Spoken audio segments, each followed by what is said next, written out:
Recording. Welcome everyone who's joining and connecting to audio. We'll give it a few moments for folks to come in.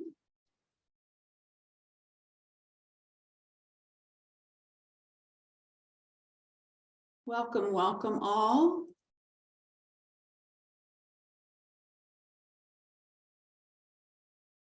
Very pleased to see everyone today. Those of you that have your cameras on, we always love seeing faces. We have a wonderful set of presenters. Just continuing to let folks in now.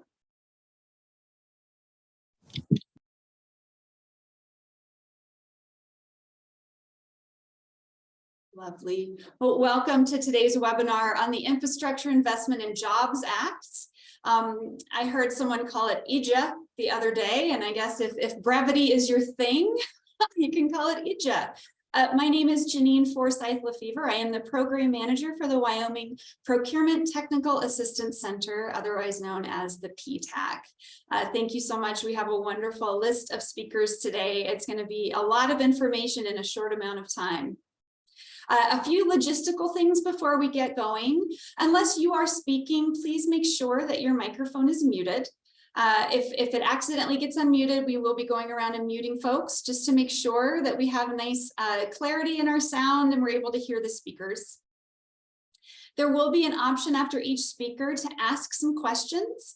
You're welcome to use the chat for your questions. That's a great practice. It's a great way to ask questions. If your question does need to be asked verbally, when we ask for Q&A, you're welcome to unmute and ask that question as well, whatever your comfort level is. This is being recorded, so we are going to have a recording of this, and we will make sure it gets posted on the Wyoming SBDC website for future reference for those of you that would like to refer back, or if you know of anyone that's missing it today but could use the info. We'll also be sharing out slide materials today to everyone that did register. So if you're the kind of person that likes to collect slide decks, you will have that opportunity, absolutely. So with that being said, I'm going to go ahead and stop sharing my screen and turn it over to our partners at the SBA. Miss Amy Lee is going to go ahead and introduce their office and our next speaker. Amy, take it away. Thank you so much, Janean, and welcome everyone. I'm thrilled to be joining all of you for this webinar today. The Infrastructure Investment and Jobs Act was passed with strong bipartisan support nearly a year ago and was signed into law by the President last November 15th. This is a once-in-a-generation investment of $1 trillion, with more than $550 billion in new funds for transportation, broadband, and utilities over a 5-year period.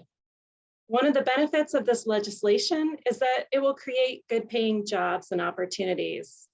But the questions I've been hearing are, how will I know if there are opportunities for my business? And where do I find them?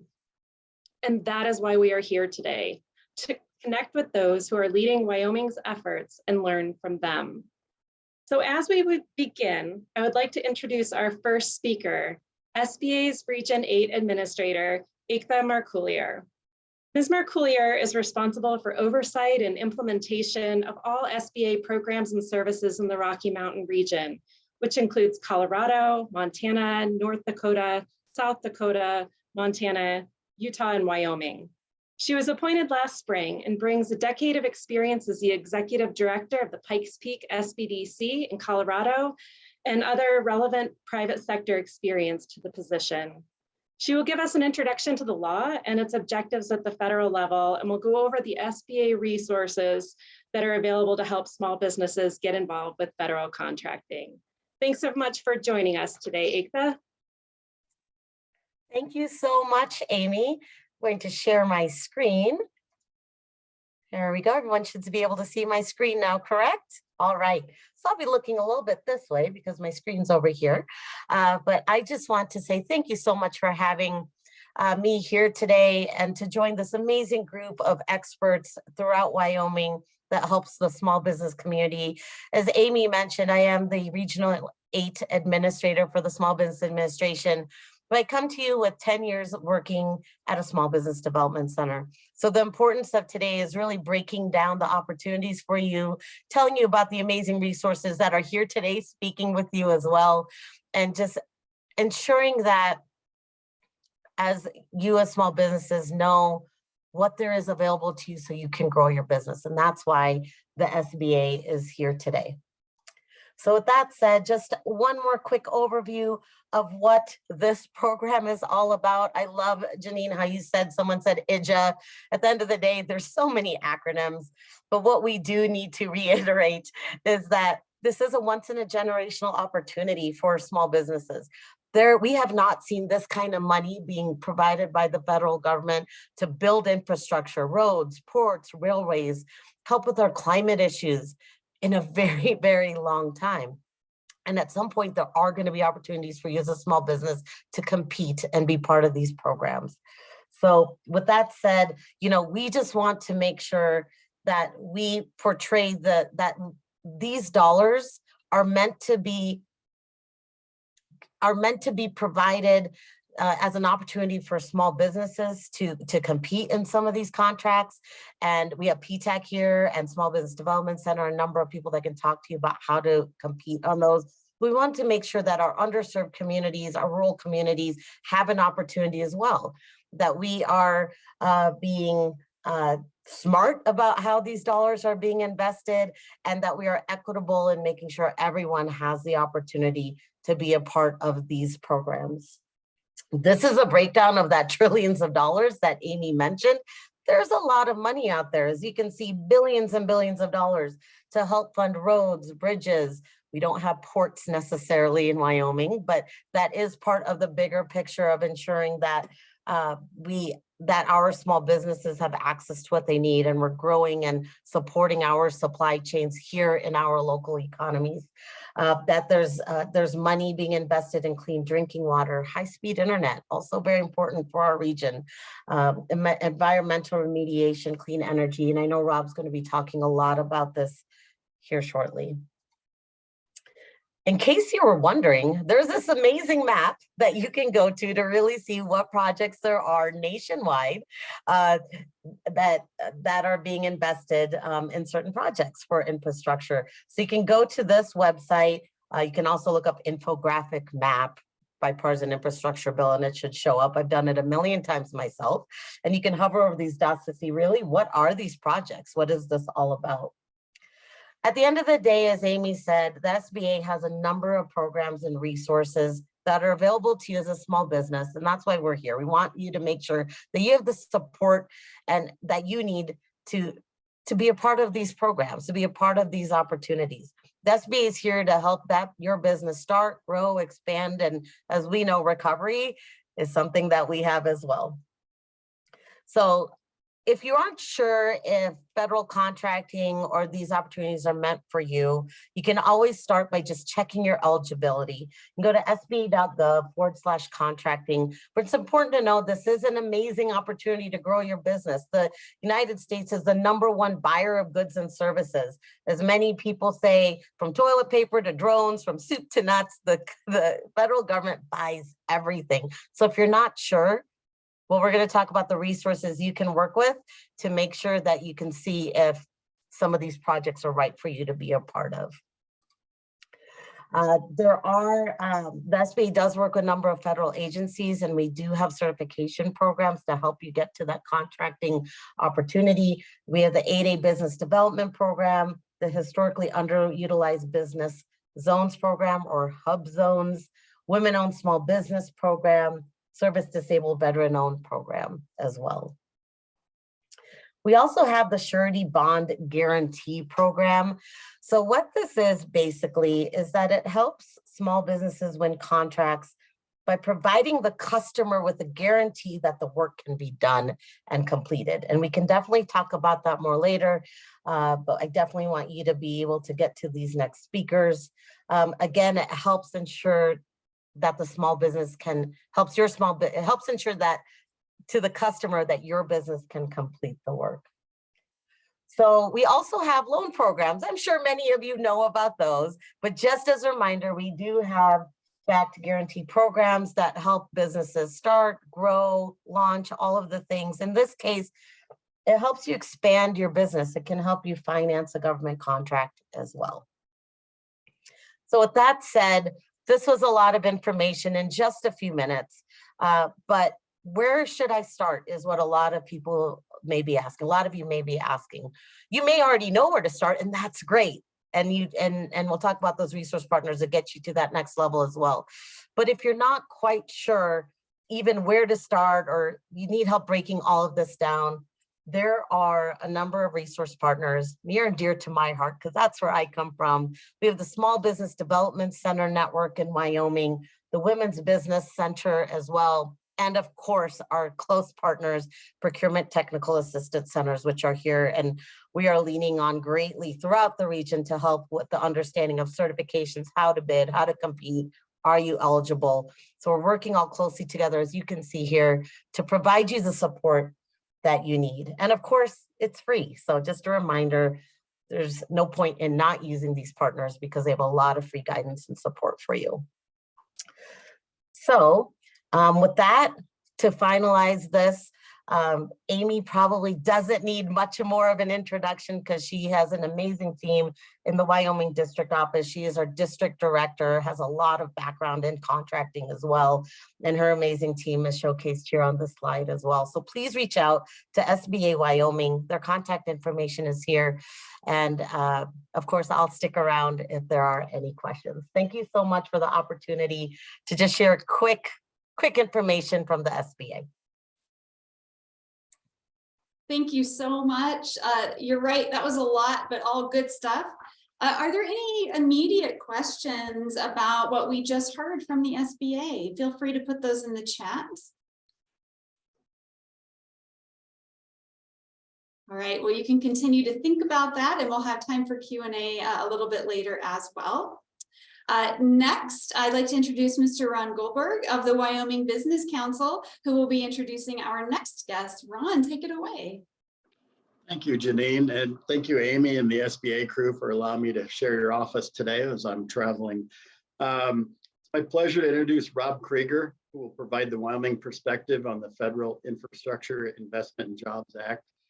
Rob is the Business and Economic Development Policy Advisor and Federal Liaison for Wyoming Governor Mark Gordon.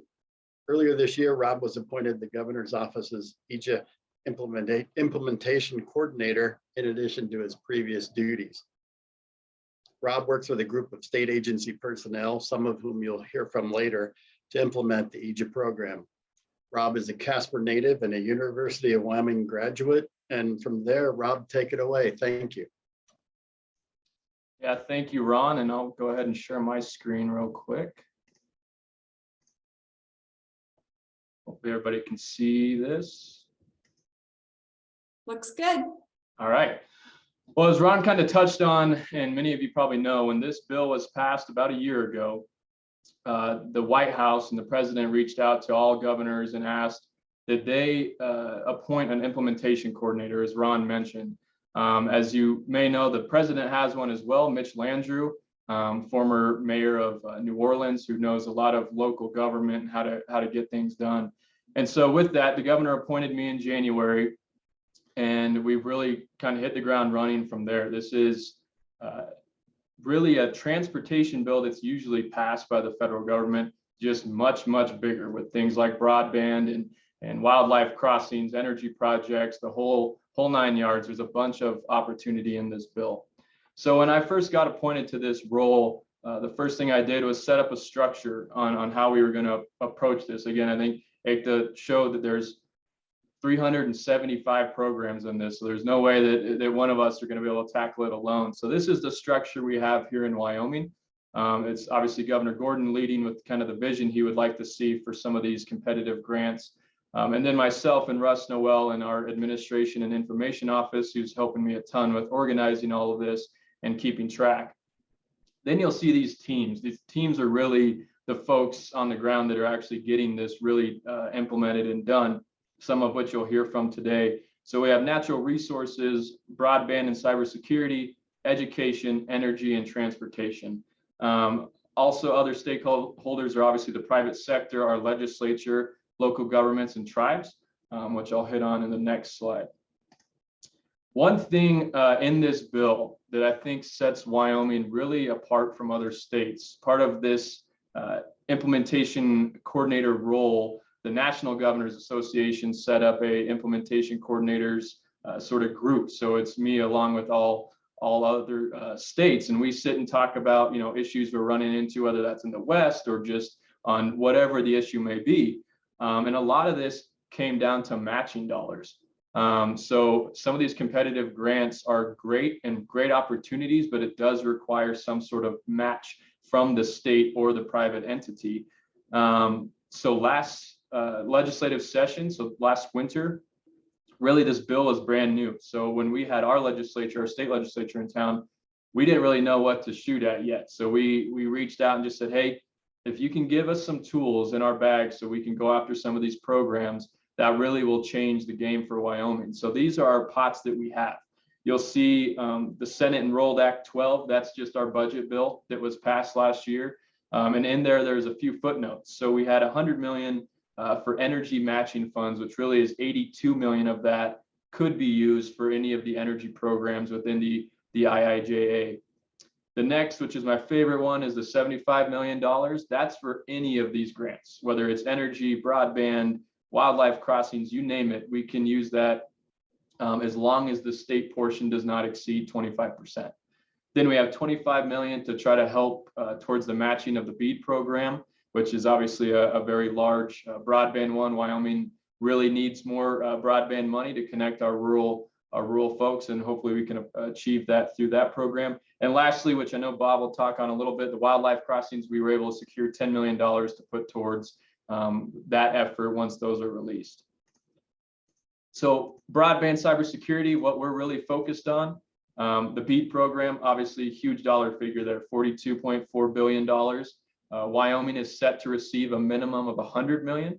We are hopeful that that'll be quite a bit more than that, but each state is a minimum of 100 million. And they're using what are the FCC maps. So for those of you that aren't familiar with that, the FCC has a map you can get online and basically type in your address and see whether or not you have adequate speeds or not. The map is well intentioned. One issue with Wyoming, given our land mass, is they are what called census blocks.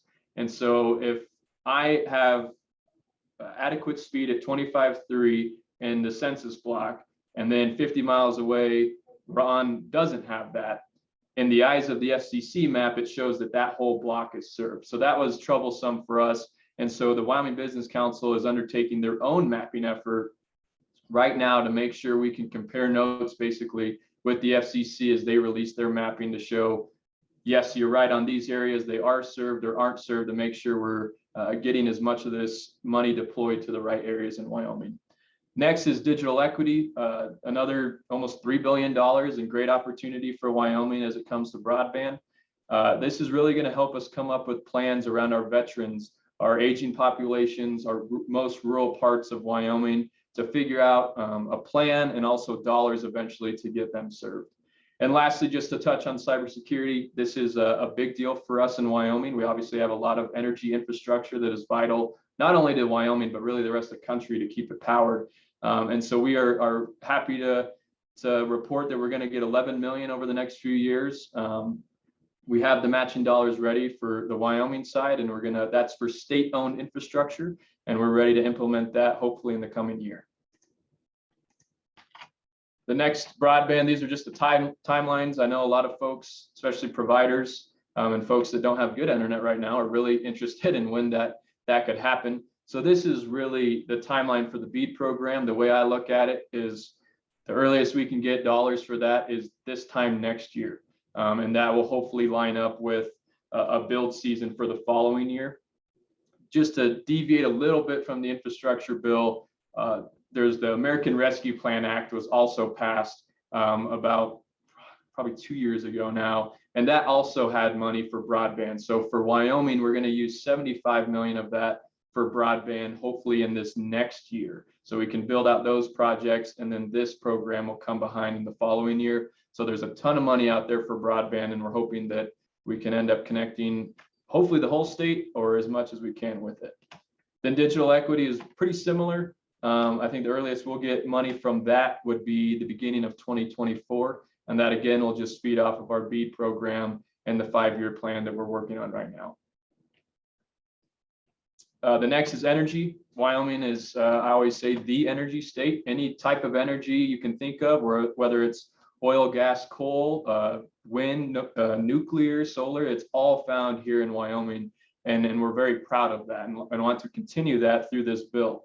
So carbon capture presents, and I know Glenn's on and he can talk much more intelligently on this than I can, but carbon capture is really a huge opportunity for Wyoming and our coal-fired power plants in the Northeast, the Southwest, really all over the state. This is a huge opportunity for us, and we're set up well to hopefully land one of these as they come out. This is a competitive grant. It's going to be expensive, but from talks with our legislature and the governor, this is certainly a priority of his. We're willing to step up to the plate and do what we need to secure this.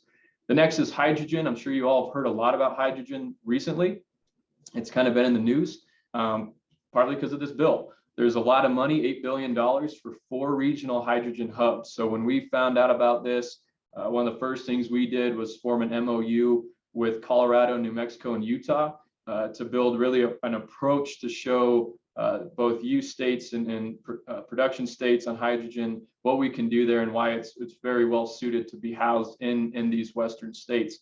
Glenn again can talk on this in more detail, but there's the paper, they're putting all the applications together, the FOA was out, so all that stuff is moving timely, and we're excited to hopefully land that in the next year as well. Rare earth, just to clarify, these are not all the energy programs we're going after. We're actually tracking 19 different energy programs in this bill, but these are just kind of the high level ones. Rare earth is obviously a discussion given the move to electric vehicles we're seeing across the country. Going to need things like lithium and rare earths, and we are proud in Wyoming of the great mining practices we have and reclamation of that land. And so we're hoping we can land one of these projects as well to look into rare earth minerals here in Wyoming. Next is natural resource, and I know Bob Budd is on. He can talk in more depth on some of these as well, but just high level, we got some wildfire dollars. The community protection plans, that's more for future mitigation of fires. The Good Neighbor Authority is we're going to be looking backwards a little bit on that one. As some of you may know, Wyoming had its largest fire in history a couple of years ago, the Mullen Fire, which spread into Colorado as well. And we're hoping to use some of these dollars to start to fix that burn scar going forward. Next is wildlife crossings.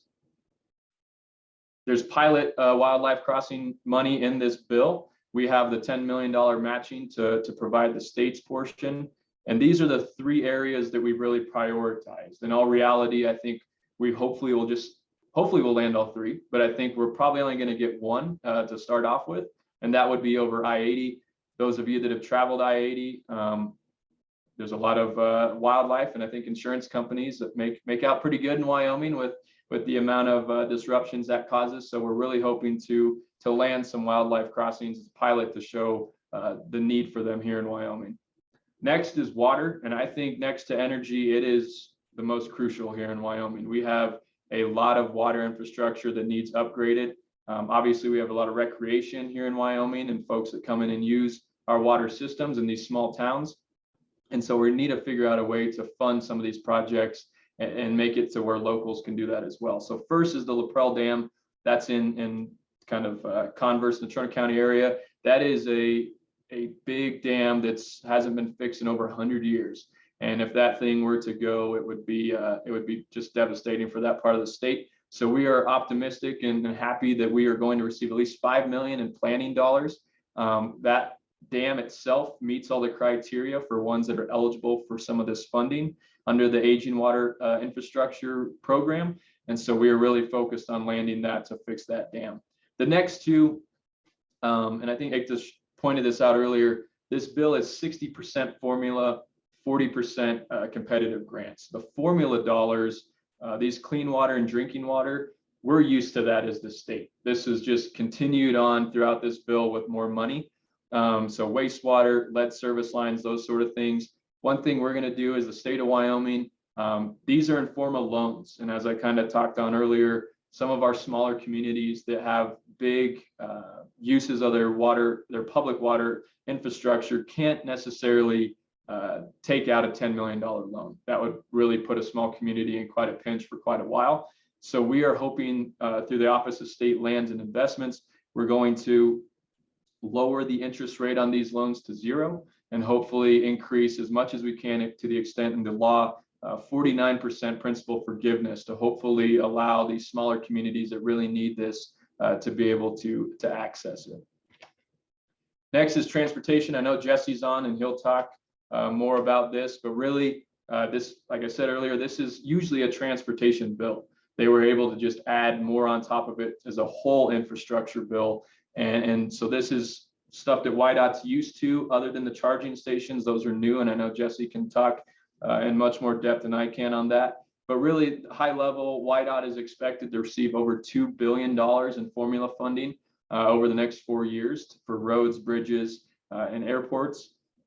That's really about 100 million more a year than they're used to receiving. So we're looking through projects right now, working with county commissioners to make sure when we identify bridges from the state perspective, it lines up with our local communities and governments that they agree those are the bridges that need fixed first.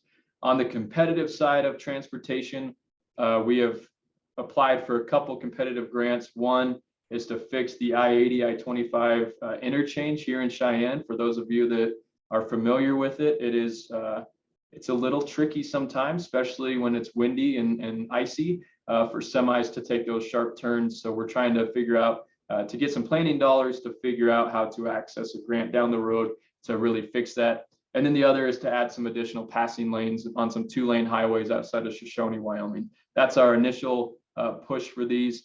These competitive programs in the transportation portion will be coming up every year. There's just allocations for each year. So if we didn't apply this year, which we didn't for some, that's not to say we won't apply in later years. So Janine, that's really all I have. I'd be happy to take any questions. Thanks, Rob. Maureen, do we have any questions? We do. So here's one from Ricky. It says, on aging infrastructure, are you accepting additional projects other than the Lefevre Dam? And will they all be run through WWDC? Yes to both of those questions. Yep. I think on their list of priority, the Lefevre Dam was number 1 and has been for a while. But that, again, is not to say we wouldn't go after other projects that they've identified. So yeah, if you have projects or ideas, please do shoot them to me. My email's on this slide, and I'd be happy to track that down and make sure we're following that. Wonderful. Thank you. Any other questions for Rob right now?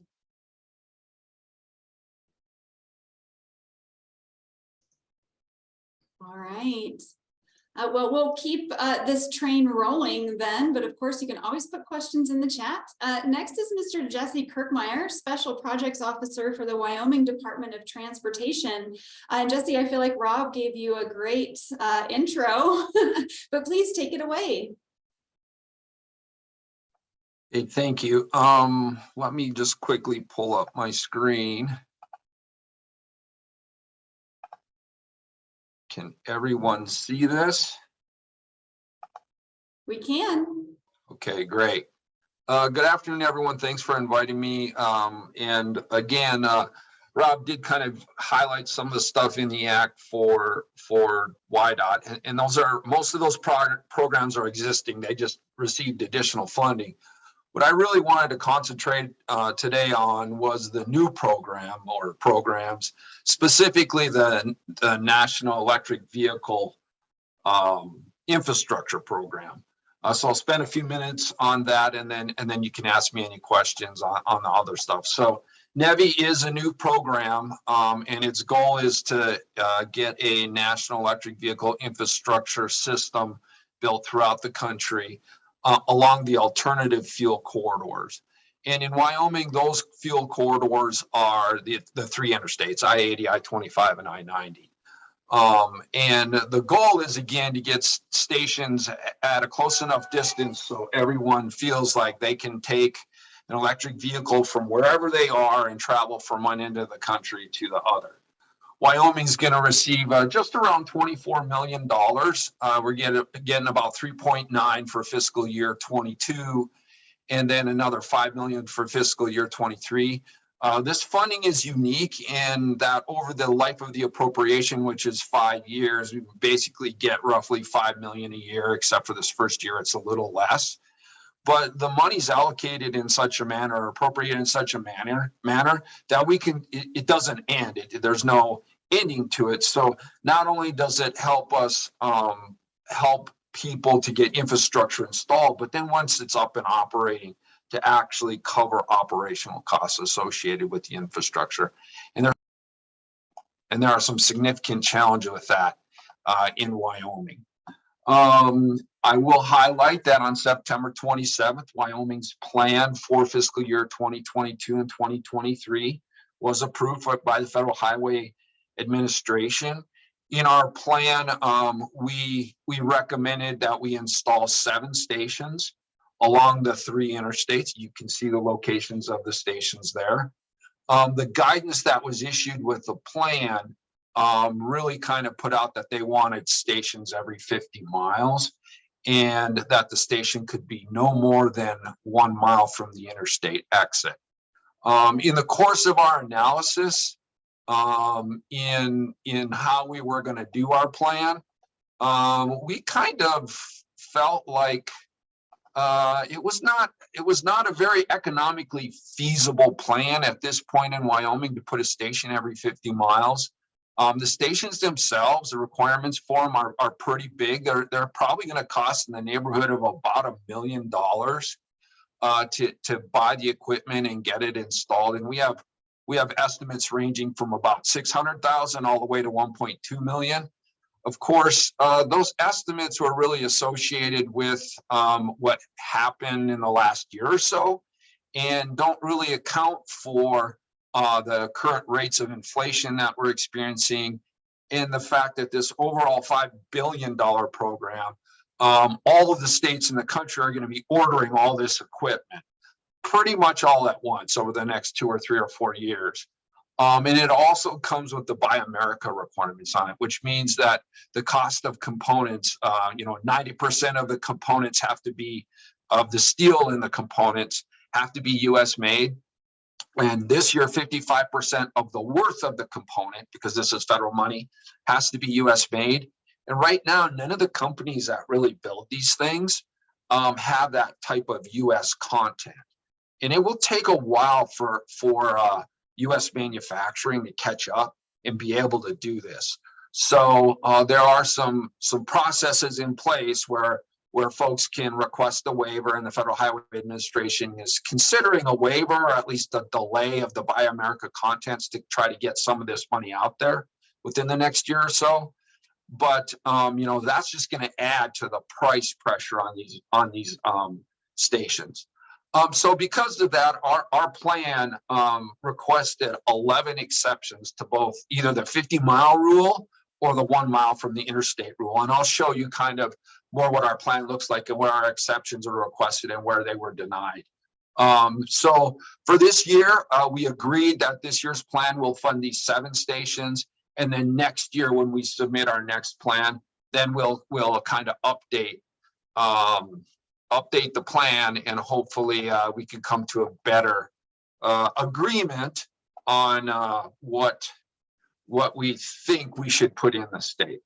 On October 6th, we did select a consultant to help us do the technical work on design of these stations and all the station electrical work that has to be done. And as soon as we have the contract signed, the consultant will be on board and help us with the technical aspects of it. Any questions before I move on? And everyone can hear me, or correct? Yep, we sure Okay. can. All right, good. I don't see any questions in the chat, but we'll keep watching. Okay, so here's a map of the state. And again, the NEVI program is initially focused on alternative fuel corridors, so the interstates.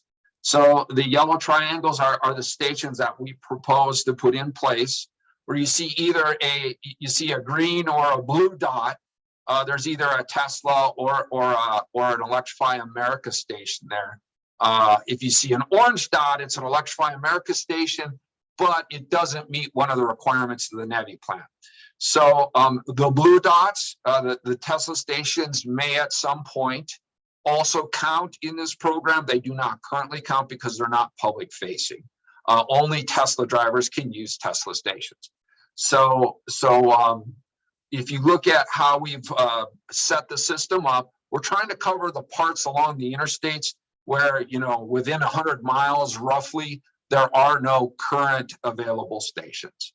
You'll also notice that we've put on this map where we proposed a 50-mile exception, and where that 50-mile exception was not approved by Federal Highway. What that means possibly for the future is that if there is not some change to the NEVI program, and we have not received the final rules yet, we're waiting for those to publish. The initial guidance came out in February, set the 50-mile and 1-mile requirements. And then it also set the requirement for each station to have 4 ports, and all 4 ports to be capable of simultaneous operation, and each port being capable to distribute 150 kilowatts of energy or electricity for a station total of 600. Now, where we've agreed to put stations right now, we've talked to all the utilities and they do not perceive any issue with supplying that amount of power at those locations. So we're good there. But in some of the other places that we requested exceptions, there might be a problem with that type of power supply, most notably between Gillette and Buffalo. And the other possible area is between Laramie and Rawlins, where there might be portions of the interstate that aren't covered by 600 kilowatts. But for right now, we do not plan on putting any stations there. So why? And the main reason is because we don't see that they are economically feasible. These stations are going to require visits of between 28 and 36 cars a day to cover the operational expenses associated with them. And we perceive right now, based upon projected traffic, that each station will get visited about 3 times a week. So there's a really long time before a station of this size with this many ports and this high of power will be able to cover its costs by station visits. And our projections are probably about 20 years. To put it another way, you know, generally Teslas have their own network, and in Wyoming it consists of 11 supercharging stations. 9 of those are on the interstate. So this really NEVI program is focused on the other 21% of EV traffic. Very little of that's in Wyoming. We've got about 500 registered EVs in the state. So really the market here is for the out-of-state EV user. And based upon what we think the out-of-state traffic is, we think it's around 1,500 miles driven in the state a day by out-of-state EV users. And for the stations at these locations where we've requested exceptions to every 50 miles, if we put all those in, we really need to have about 150,000 miles driven a day by out-of-state EV users. And again, we don't project that type of EV traffic within the state for about 20 years. Any questions before I go on? Yes, we have a couple questions, Jesse. Sure. Are the stations managed and owned privately or by YDOT? Yeah, so I'm just gonna flick to the next slide and then answer that. So our program is a total complete either private or local jurisdictional funding. The formula funds you receive allow up to an 80% match. So the federal money will be 80%. The other 20% will either be private business, or if a town a county decides that they want to get in this business, but YDOT will not own, will not operate, will not maintain these. We're just acting as the pass-through agent for the federal money, and make sure that the station complies with the NEVI requirements. And so it will just be up to the local community to come up with the remaining 20%. Great, thank you. Got a couple more questions here. Will these stations have any type of rest area type amenities? Yeah, that's a great question. Again, one of the reasons that we requested a lot of these 50-mile exemptions is because if you get 50 miles between two of our larger communities, there's nothing there. And so, you know, in states where they put stations in like that, the stations are rarely used. They tend to not be operational because they are rarely used, or they get vandalized.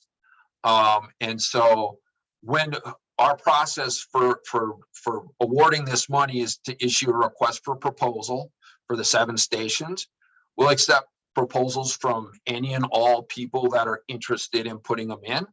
And a party can apply to just put in one of the 7 or all 7. We'll consider those separately or together. And then likely, and again, this is why we hired a consultant to help us develop these RFPs based upon what's happening nationally in this space. But likely, the more amenities a location has in their proposal, the higher that proposal will score. So our goal is, of course, to support the user in their choice to use this technology. And part of that would be, you know, restrooms, a shopping area, you know, Wi-Fi, other sorts of things that folks in internal combustion engine vehicles experience when they travel across the country. Great, good to know. Do you want to take a couple more? Or do you have a little more to share and save to the end? What would you prefer, Jesse? We can do it now. That's fine. Great. So the question from the Jackson Hole Climate Action Collective, can you tell us more about how you arrived at the 20-year projections of growth in EV use? Sure. And this is all in our NEVI plan, which is posted on the website. We took current registered vehicle traffic in the state, and through the analysis of what we were given by both the National Renewable Energy Lab, we used information from Great Plains Institute on a study that they did in the upper Midwest, and from the Rocky Mountain Institute in a study they did in this region. And then we contacted probably close to a dozen EV companies, and we kind of got an idea of what their systems cost and how much utilization they need to have and all those other sorts of things.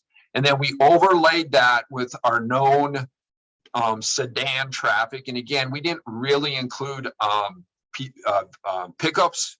There's a few on the road right now, like Rivian, but there's not a high penetration of pickups. Most of the EVs are sedans. So we know how many miles a day are driven on our interstates by Class 2 vehicles, which are sedans. And we also our engineering planning team have come up with some really pretty good estimates of how much of that sedan traffic is out of state. And so we started at a 1% of the EV traffic, and really kind of we were being generous in Wyoming by utilizing a 1%. There are some states who you know, California is approaching a little over 2 or 2.5% of all sedans or EVs, but some of the states in this region of the country are below 1%. So we used 1% as the starting point for all vehicles or all Class 2 sedans driving on our interstates. And then we know that about 15% of the total traffic on our interstates is out of state. So when we took all the miles driven every day for an entire year, and we used the mileage for calendar year 2021, because it's kind of post-COVID, so we're seeing a return in mileage from what we had prior to COVID. So we used 2021's traffic numbers, And again, from our vehicle miles book, which is also posted on our website. And we took the 3 interstates. And so 15% of the total class 2 sedan traffic is out of state traffic. And then 1% of that is the potential out of state EV traffic. And that gave us a number. And again, the charts are in the plan, and I can certainly, bring that up if you want to see the chart. But that was our starting point. And then we assumed a 30% increase in traffic every year. And we really arrived at that number based upon what the DC fast charging companies were telling us they were seeing. So when we started with what we projected we would see on the interstates, the first year we put these stations in, and we came up with that roughly 3 visits a week. We gave that to the DC fast charging companies, and they looked at their data and they said, yeah, based upon, the couple of companies that do operate in Wyoming see currently, and there's not a lot of them, especially with DC fast chargers. And what some other companies have seen in other states like ours, they kind of agreed with our numbers. They didn't provide any alternate conclusion to what we came up with. And then when we assumed a 30% EV traffic increase year over year, every year, you just started doing the math and how that relates to visits at a station. It just kind of showed that, other than up in the Jackson area toward Yellowstone, and really the potential up there is significant. The potential EV traffic in Yellowstone is greater than all 3 of our interstates combined. Currently, Yellowstone tracks about 1,800 miles a day in potential out-of-state EV traffic, whereas on all 3 interstates combined, we're at 1,500. But other than that, along the interstates, it took until about 2040 to 2042 when we estimated that a single station would get to the 28 to 36 visits a day it needed to see to cover operational expenses. Then we also bounced that, and I'm not going to mention any of the companies because all the DC fast charging companies that agreed to supply information did it with the understanding is we wouldn't share their data specifically. But we bounced that with some of the other DC fast charging companies, and one in particular said, yeah, we're showing that a station owner in Wyoming after 10 years can expect to get to have a negative cash flow of about $500,000. And so they agreed with that. And then we actually also talked to some automobile parts companies, because this is a big deal for them. There's not a lot of parts in EVs. And so they're tracking this very, very closely. And they agreed with our estimation that a 30% traffic increase year over year is a good estimate. We have had some folks that have been somewhat critical. They wanted to see 50 or a doubling. And initially our estimates were a 50% increase, but we just couldn't point to any data that suggested 50% was realistic. In fact, 30% might be a little aggressive, especially with all of the manufacturing problems we're starting to see, the shortages in supplies to actually manufacture EVs. So that's kind of the number we decided to use, was a 30%. I hope that answers. I know it's a long answer, but it's a very complicated and it was very complex analysis. So it's the best I can do. Yeah, thank you for that information. Sure. We have one more question. I think it'll be a little simpler of an answer. If you're interested in building one of these stations, would it be best to work with a municipality? And would a proposal from a municipality be considered over a private company? That's a philosophical question, and I'd have to answer it philosophically from my perspective and my research, I think. So I think the challenges in the state suggest that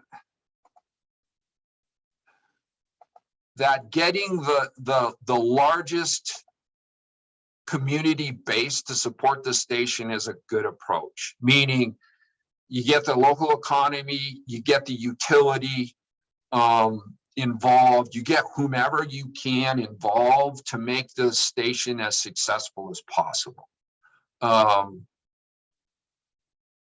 But could someone make a go of it at a station? Perhaps. Well, what we're seeing though is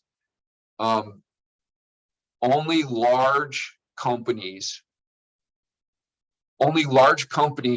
are currently announcing high-powered stations in Wyoming or a plan to build them. So Tesla has theirs.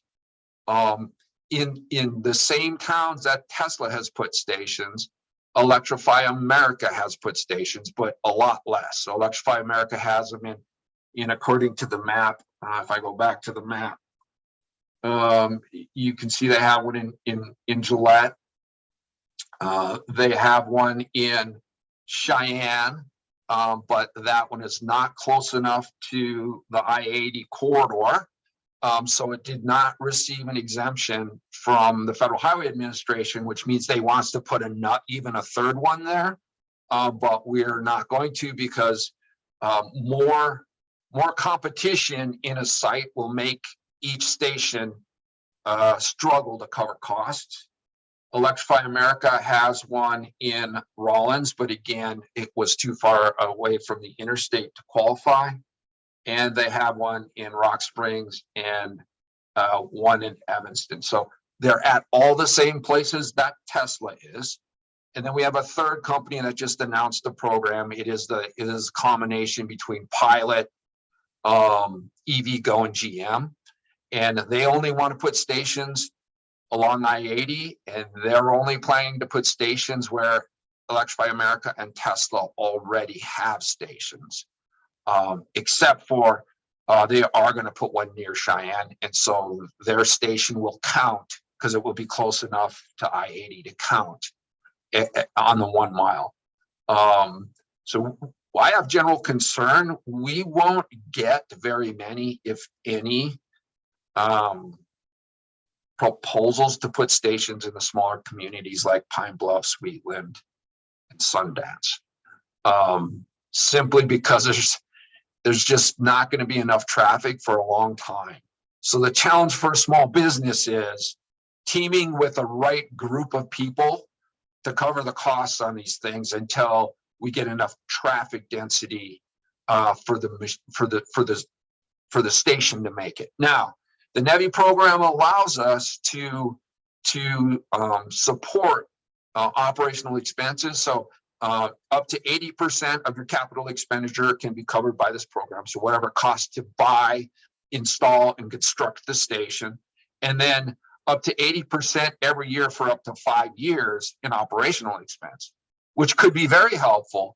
But remember, our analysis suggests it could be 10 to 20 years before a station gets enough visits to actually cover the costs. Now, if the NEVI program rules come out, hopefully they come out soon, and they give us some relief on the 4-port rule, where you don't have to put $1 million station in, you're only putting 1 port of 150 kW charging capability, significantly smaller, significantly less capital expenditure, significantly less operational expenditure. That might be a little bit different, but until we see those final rules, I don't really know what it would do. Thanks for that, Jesse. Sure. As folks continue to listen in, feel free to put more questions in the chat, but I know we still have 2 more speakers, so we'll keep moving on for now. Thanks. Yep. So very quickly, as soon as we get the NEVI program rules within 30 days, we will issue the RFPs and host the RFP release conference. It will be both in person and virtual. We'll invite anybody and everyone interested in doing this in. Haven't decided if we're going to do it in Casper or Cheyenne yet. Casper is more centrally located.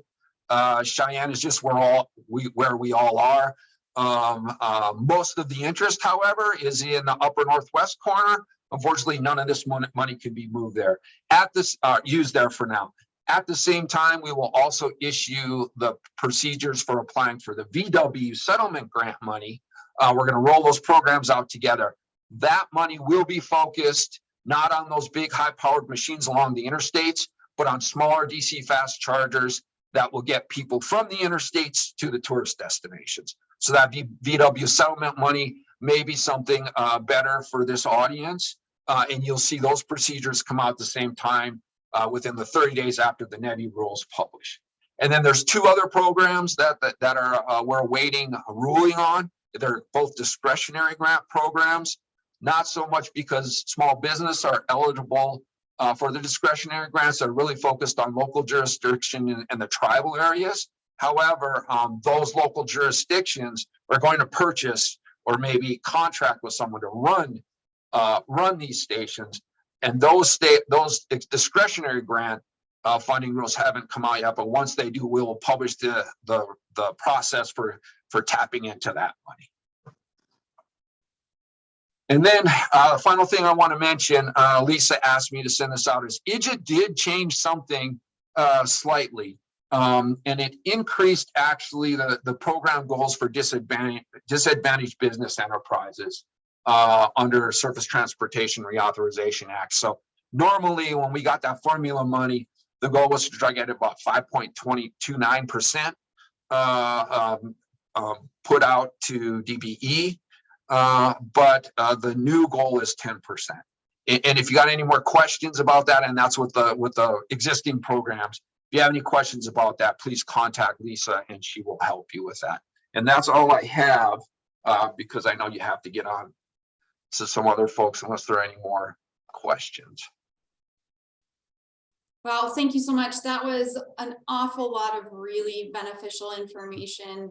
And we really appreciate you being here. We'll make sure everyone gets the slides. We'll go ahead and move on to Glenn Murrell, the Executive Director of the Wyoming Energy Authority. Glenn, you're up. Thanks for being here.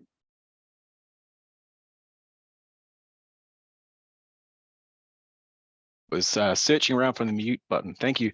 Thanks, Janine. Thanks everyone for welcoming me to this webinar. I'm going to talk a little bit about the energy authority, the energy economy overall. I'm going to spend a little bit of time just talking about what the energy authority exists to do. I'll spend a little bit of time talking about the energy strategy. Then I'll go into the EJA and talk about some of the programs that we're pursuing at the state level.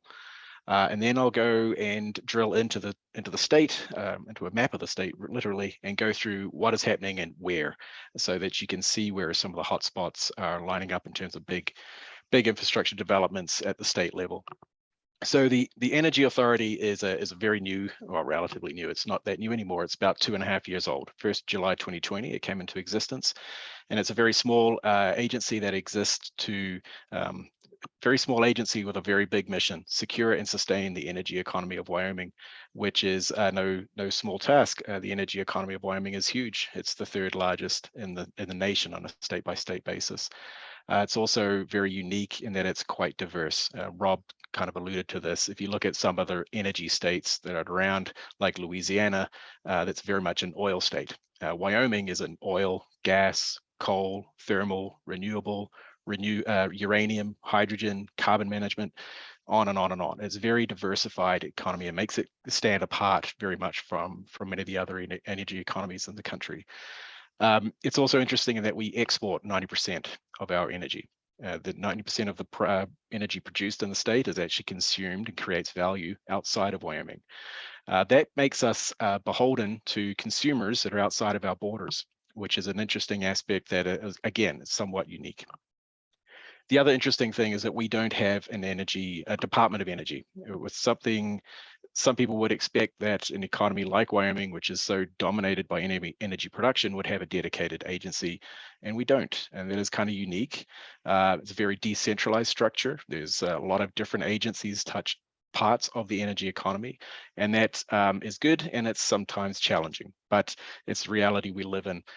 And that's really part of the reason why the Energy Authority came into existence, was to act as a central coordinating hub for all of those activities and make sure that everybody was pulling on the same rope at the same time. And the way that we do that, just to give you some idea of scale, there are only 4 people in this office. It is a very, very small agency, and it has to influence an economy which has about $25 billion a year in terms of commodity value. So we influence the state's activity through development of the energy strategy. This is a statutory obligation of the Energy Authority. It's something that we spend a lot of time on. It's one of the highest priority activities that we do. And I won't spend a lot of time on these slides, but except to draw your attention to some of the big issues here. The primary objective of what we're trying to do at the state level is that we want to power our nation, or continue powering our nation.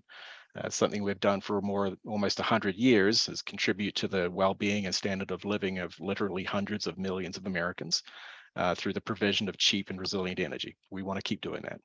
However, as I mentioned earlier, we deliver most of our energy to consumers outside of Wyoming. And it doesn't matter where we look, whether it's California or Texas, both states take a lot of energy from Wyoming. The consumers in those states want low emissions energy. So if we want to continue having access to those markets, we have to appreciate that desire, and consequently, we have to have a caveat on our strategy that if we're going to deliver energy, it has to be with a net zero emissions profile. So that's the big part of the strategy, all of the above, but net zero, very, very important. Some of the opportunities are all about energy heritage. We want to continue to utilize the resources we've been blessed with. We have a lot of resources, and we're not going to turn our back on any of them. And we're going to let the market decide what the energy mix will be in 30 years' time. Electrification is very important, particularly in the sort of near to medium term.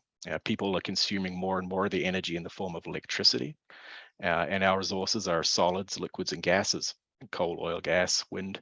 So how do we make sure that we can deliver that energy in a way that they desire? And we have to embrace technology and aspects of that to advance our economy overall.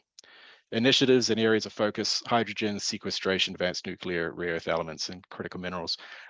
Normally this presentation can go on for an hour, and I welcome anybody who's listening. If they want to learn more about this, please, please, please contact me directly. I have no problem talking to anybody if they want to dive into some of these topics. It's why we exist. So please feel free to ask us. So that's the overarching strategy. And if you go into a bit more granularity below it, there are components that we're continuously working on. We've published a hydrogen strategy as well. We're working on advanced reactors, CO2 abatement, communication strategies, and are in development currently. And then the blue squares are things that are in planned. Small office, we can't do it all. We just have to work our way through a big to-do list. But there's a lot of work to be done to help the state thrive over the next 20 or 30 years or so. And again, happy to discuss this in more detail if necessary. So moving on again, Rob mentioned, I think he mentioned that the state is actually working on 19 different separate programs within the EJA. I've picked out, I think, 13 here, which are really the big ones, the big issues. The other 6 or so are smaller programs, some of the more formula grants that we have to pursue and other things. Rob already mentioned that some of the big pots fall into the carbon capture realm. So there's a big program for demonstration. There's a large pilot program. There's storage, validation, and testing programs. So that captures a lot of our effort and a lot of our focus. The hydrogen hubs, that is one that the Energy Authority is leading. And I'm happy to say that we're going to submit our concept paper to the DOE at 8 a.m. tomorrow morning. So we're making good progress on that. Sneak preview, we're going after $1.25 billion out of that program to be spread across 4 states. The rare earth elements is a big program as well in different ways, and we're pursuing that with great interest. There's also the direct air capture hub program, which we are very well positioned to pursue. We're one of only 2 states who have the actual the necessary policy pieces that actually make you successful in this program. So we're very well positioned for this one. And then there's other things here that we're very interested in, the CO2 transportation programs as well. There's so much in the EJA that it's hard to really talk about it effectively in a very short time frame. There's 13 listed here. Rob mentioned 19. There are at least a dozen, maybe 2 dozen more programs energy related in the EJA that we're not even bothering with, because for various reasons. One, Wyoming's small and we don't have the actual state resources to go after the programs. Writing these programs is a massive burden, and we cannot do everything. So what we've done is prioritize. We've picked the big programs that align with the strategy and align with what's going on in the state, which is the next slide. So that's a map of Wyoming. When we go down to what is actually happening in the state, I'll go through basically around the state here. There's a ton of activity. There is, and if you were, I think if you understood how much capital is actually being deployed into the state or planned to be deployed, it would blow your mind. Just with hydrogen, we're talking something in the order of $30 to $35 billion just for hydrogen within Wyoming, planned or intended over the next 10 or 15 years. But if you consider all the other opportunities, there is an incredible interest, and a lot of it is due to the very proactive thoughts of our leadership over the last 10 or 15 years. Multiple governors, literally dozens of legislators have been doing a lot of hard work with respect to positioning Wyoming well for today. And now it's paying off in spades. So in the northeast of Wyoming and the Campbell County area, a lot of it's around carbon management. So we have carbon capture, utilization, and storage programs up there. There's certainly potential and interest with respect to direct air capture. Direct air capture is when you literally filter CO2 out of the atmosphere and sequester it. A lot of interest, obviously, with coal and how do you get a beneficial use of coal, alternative use to just consuming it for electricity generation. Rare earth elements are undeveloped in that area. There's interest with respect to renewables and surprisingly with respect to solar in that area as well. And there's a lot of interest in terms of repurposing mine lands. If you can take the service disturbance of those mines and do other infrastructure developments, you've saved yourself a lot of development pain. So that is a great deal of interest up there. And for every single one of the bullet points that I present on this slide, there is a real project in development or in consideration in that area. Moving down into the Casper Douglas area, that is mostly a CCUS story as well. But I'm sure many of you are aware there's a ton of renewables in development, particularly wind. It's a very, very high quality wind resource in that space. And there's quite a considerable multifaceted hydrogen aspect. There's some natural gas hydrogen developments in that area, as well as wind-based hydrogen developments. Southeast is very active. A lot of sequestration again. There's one of the largest sequestration projects in the world is in development around Cheyenne.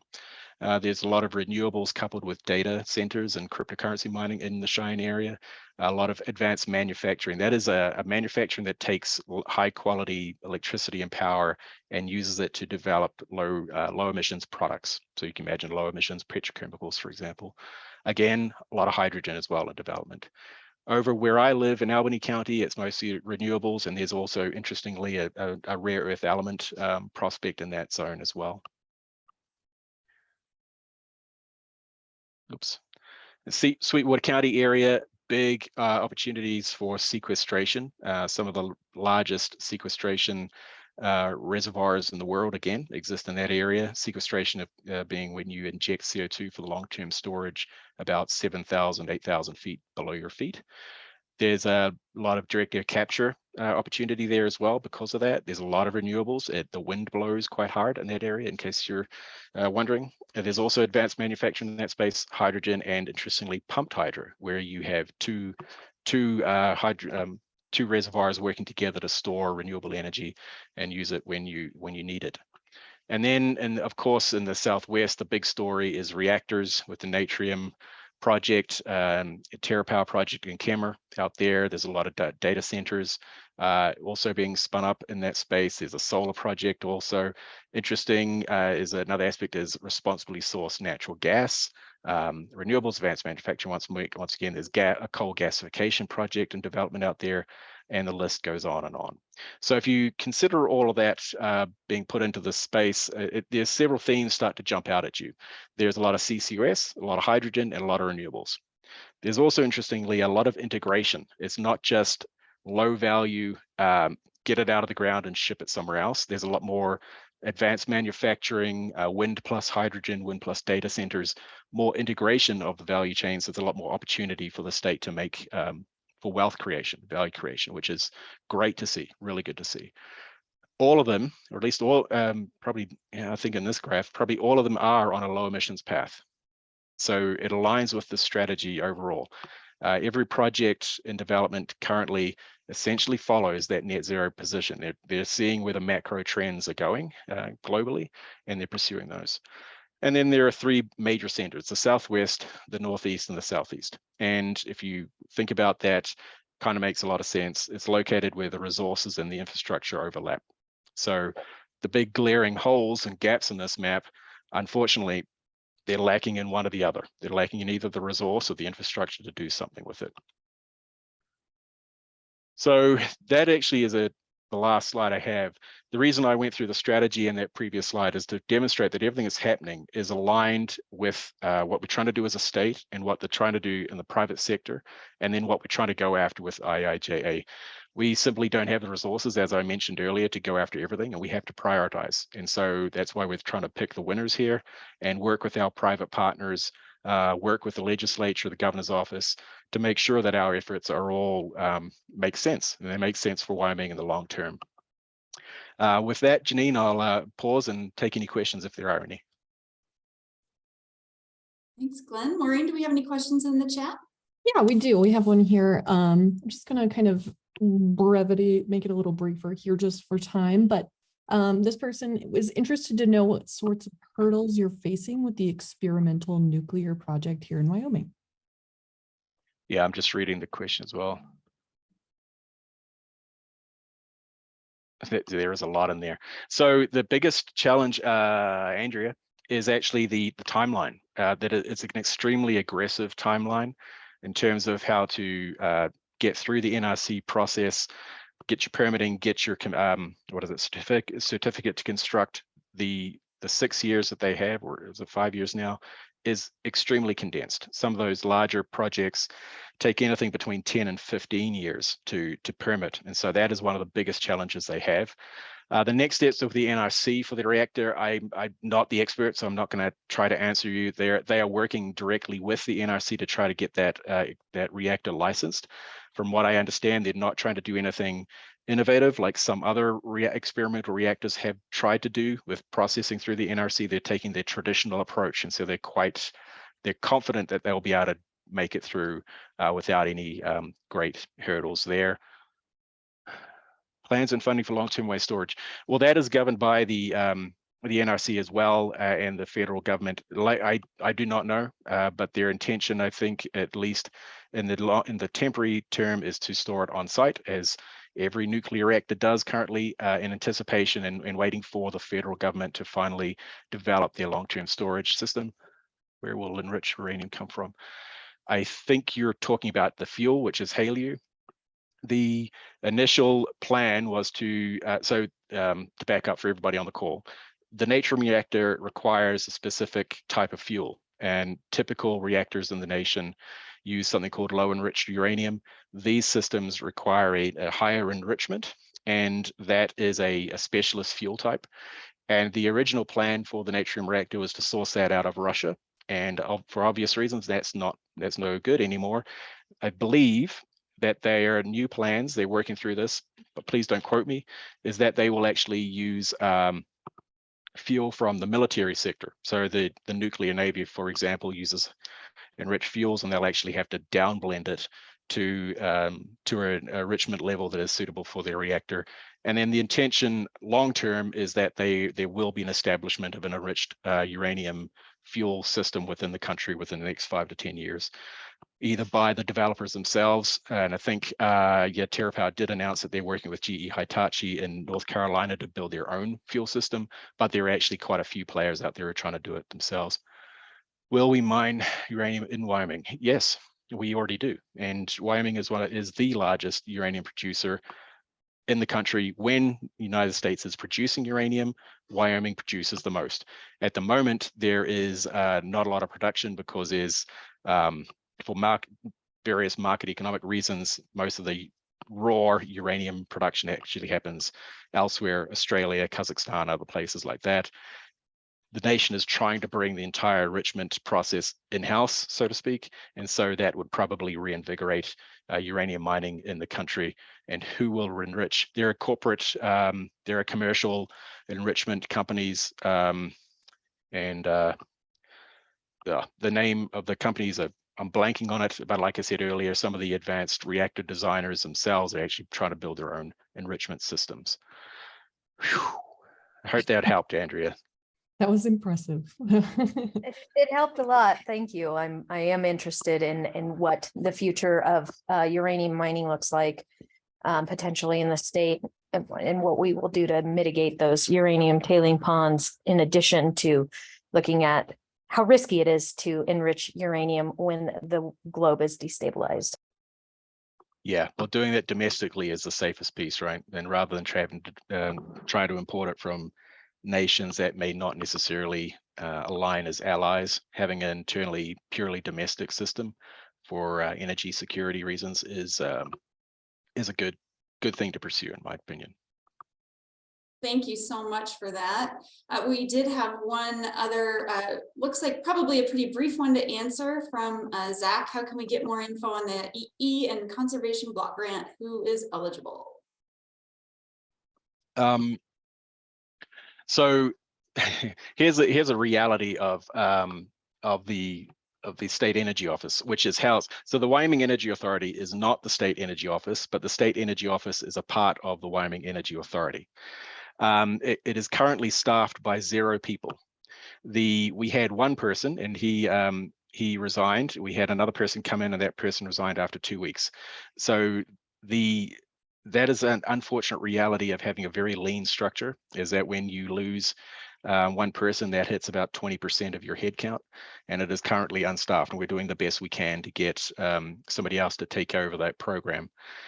So unfortunately, I don't have a good answer for you, Zach. We are working on it.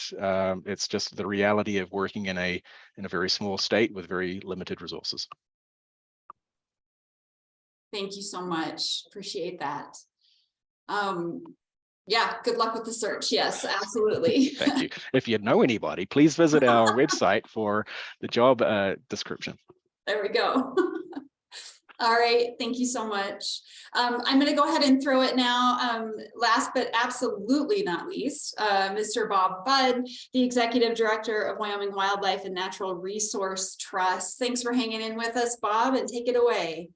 Thank you. And I'll be fairly brief because Rob and others have covered a lot of the things that I was going to talk about. But at the Wildlife and Natural Resource Trust, we look at our infrastructure a little differently than many others.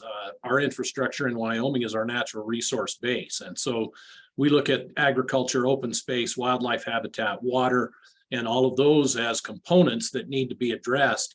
Rob talked about highway crossings. We talked about water.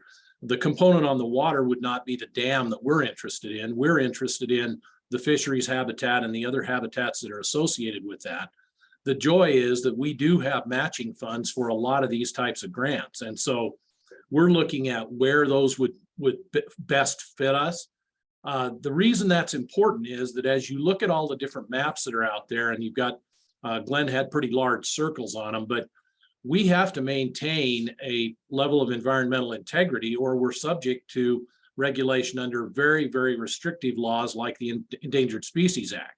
So we're interested in co-location. Again, as Glenn talked about, if we can take an old mine site and use that as an alternate or a co-located use, as opposed to affecting our natural resources that are not impacted today and maintaining that habitat, that's important. The thing that I hope we are all looking at and where we're interested again is if you look at Wyoming as the American Serengeti, as we add housing, as we add double, triple, quadruple our tourism industry, there are economic impacts and there are impacts on the resource that we need to be staying ahead of. Rob mentioned the small town infrastructure, and that's something that we've really found in the last few years. When you take a little town like Glendo, which is 200 people, 80% of them are retired non-fixed incomes, and then you hit them every weekend with 20 or 30,000 visitors, the water systems and all of those things become very, very overused, and that's a challenge not to just Glendo, but every small community in our state. So focusing in on what we need to be looking at there is really critical. And so I guess I know we're challenged for time. The the bottom line on my message would be that we need to view infrastructure as the greater picture that it is. It isn't just the parks and the camping areas, it's the habitat for wildlife that's associated with it. It's not just roads and bridges, it's allowing for fish passage and migration of ungulates as we develop those plans. It's not just creating recreation, it's managing it. We're looking right now, and Rob can expand on that, at multiple areas where we have managed parking so that we can deal with the human presence. If you think about Teton Pass, if everybody who wants to climb or off the grid ski up there parks on the highway, you have a huge problem. So those are things that we're trying to factor into this. And finally, the other piece that we've really got to look at is the human capital that it's going to take to do this. As you add all these people and as you add this infrastructure, you've got to have somebody to maintain and take care of it. So looking at maintenance down the road is also a critical piece. But don't forget that our basic is our open spaces, our wildlife habitat, and that's the draw to Wyoming. That is a big part of what we have to focus on as we go forward. The opportunity that presents for businesses in Wyoming is to think outside the box about things that might be able to do, particularly construction companies. We have a lot of them who have gotten into river restoration, wetland creation. There are tremendous opportunities to do things that aren't normally thought of in the context of infrastructure. So that would be my comments, and I'd be happy to answer any questions.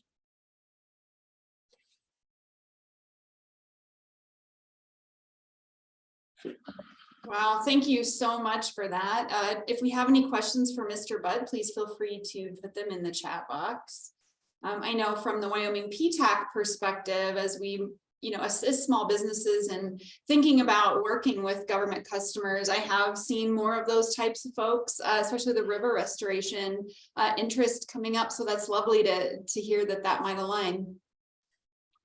We certainly hope so. And as we get down the road, I think we'll have a better idea of what we can do. That certainly fits what the original guidelines were, as do the migration stuff. So we're hopeful that we can address those issues as we go forward. Yeah. Great. Well, thank you very much for being here. That was really important information to get, and I'm glad we were able to get to be part of your busy schedule. Well, I will wrap up our time together then by talking just a little bit about, you've been through everyone's presentations, you've heard about the strategies and the ways that we're hoping small businesses can partner and team up and be a component in all of these efforts. And I just wanted to make sure that you all know that the Wyoming Procurement Technical Assistance Center is here to assist you in working with the government, selling goods, services, products, teaming up as a subcontractor, anything to do with working with the government as a small business, we're here to assist you. Everything we do is no cost. We provide free and confidential assistance for anything related to government contracting. We can serve all small businesses and government contractors who are physically located in Wyoming. We are funded by the Department of Defense. Our PTAC services include one-on-one counseling. We have a bid match service that's free. We can walk you through getting certified as a woman-owned small business, as a veteran-owned small business, Hub Zone, 8A. There are lots of certification programs for traditionally underutilized small businesses and their owners that we can look at and help you think about. We can walk you through your System for Award Management registration. A SAM registration is required if you want to do anything with the federal government these days, and it is kind of difficult to navigate through. The good news is the PTAC is here. We assist with proposal development, subcontracting, lots of other things related to government contracting. For registration, certifications, and finding opportunities, again, I mentioned SAM.gov. SAM.gov registration is absolutely needed for working with the federal government, for receiving federal funds. We absolutely recommend it if you're thinking about going for these opportunities or anything else related to federal money. We help navigate the Wyoming resident contractor certification. The Department of Transportation has a disadvantaged business enterprise certification. This is primarily for construction companies who work on road or airport work and are owned by a minority or a woman.